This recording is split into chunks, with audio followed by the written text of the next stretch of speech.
one, the world you've been taught has been kept from you, and two, one way or another, you would like to prove this out. So how is this possible?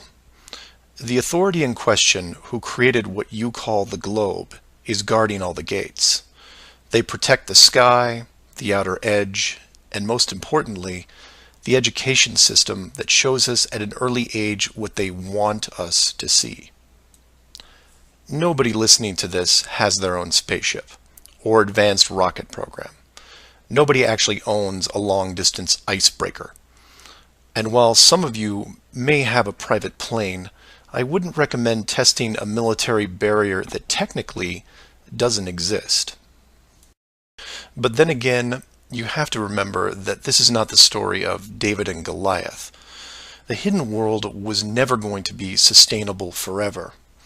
As a civilization evolves, the tools the authority uses as a method of control become more vulnerable. I've learned many things about systems over the years, and one thing that I find most interesting is as layers of strength increase, the higher the chance that they can be used to your advantage. But maybe I'm talking in riddles. I should be boiling it down to what can be done by showing you what's being hidden, what's important, and how it can be spread to others without looking like a crazy person. To be clear, and I can't stress this enough, do not start conversations with the word flat earth. Think of it like Fight Club. The first rule of Flat Club is that you do not talk about Flat Club. Before you started waking up and watching all these things, you were like me. You laughed and mocked everything that was flat earth. You may have learned faster than others, but the knee-jerk reaction by 99% of the people was created the day they sat down in a classroom and stared at the globe. Look at the videos, not just mine, but others who are putting forward some great arguments, and ask the questions that people can relate to.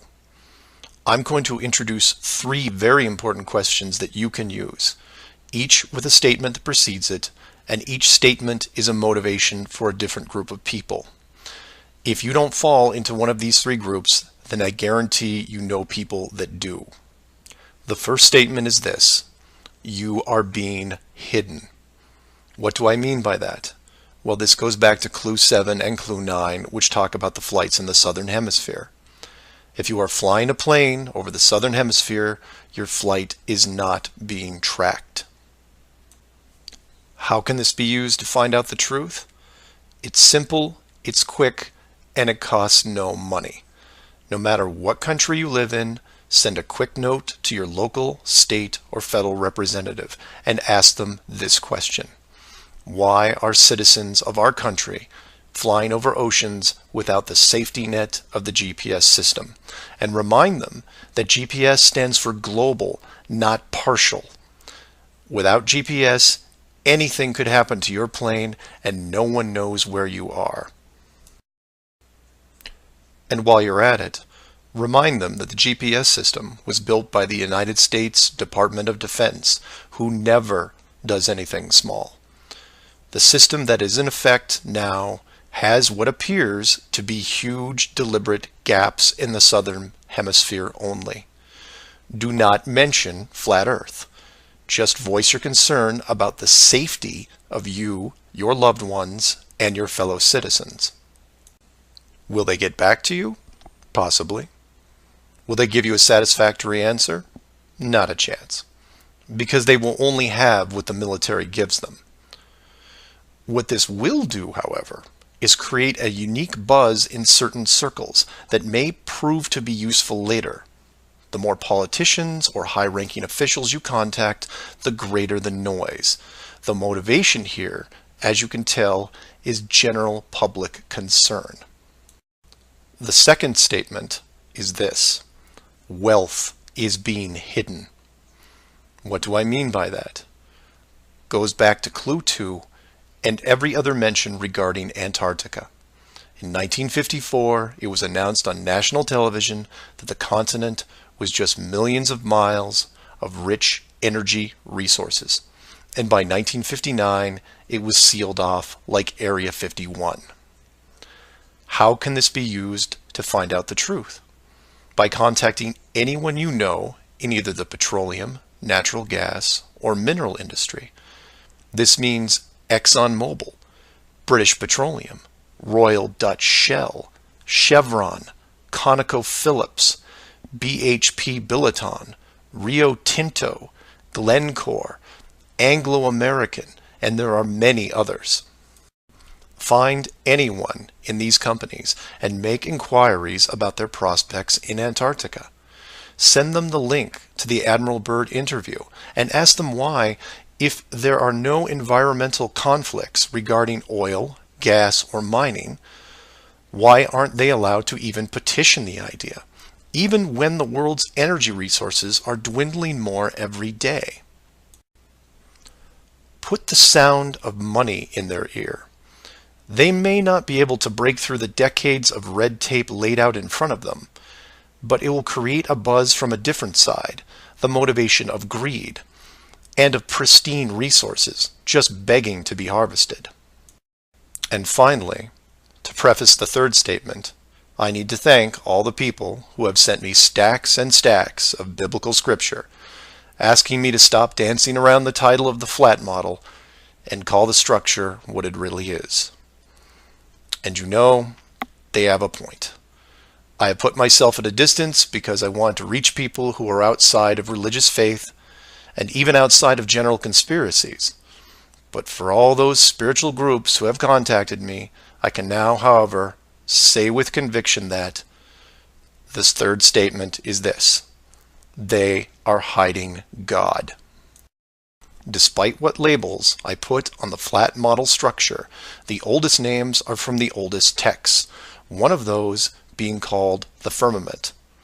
If the firmament was indeed discovered in 1956 and it was deliberately hidden, then the ruling authority not only hid the structure, but evidence of the builders.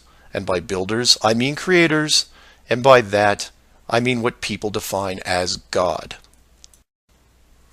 Hiding God could be considered one of the worst ideas of all time.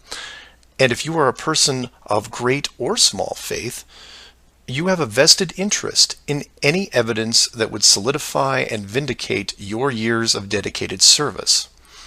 If a structure was found that had, for all intents and purposes, the handprint of God on it, then the ruling authority has no right to keep it from you. There are billions of people on this world who have personally dealt with the concept of God and would like to know for sure if these beliefs are well placed.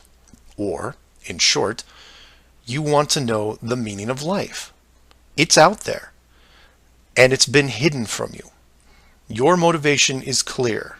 Go to your church leaders, your congregation, and tell them science probably found evidence of God in 1956 and decided to keep it a secret. If you know people of religious power, send this up the ladder. Get the word out and see what comes back. Between these three statements and questions, people will talk to people who will talk with others and eventually reach someone who knows. This isn't a grassroots or groundswell movement that takes a long time, because the system that has been used to mold and control you these past years has been based on speed, and by that I mean real time.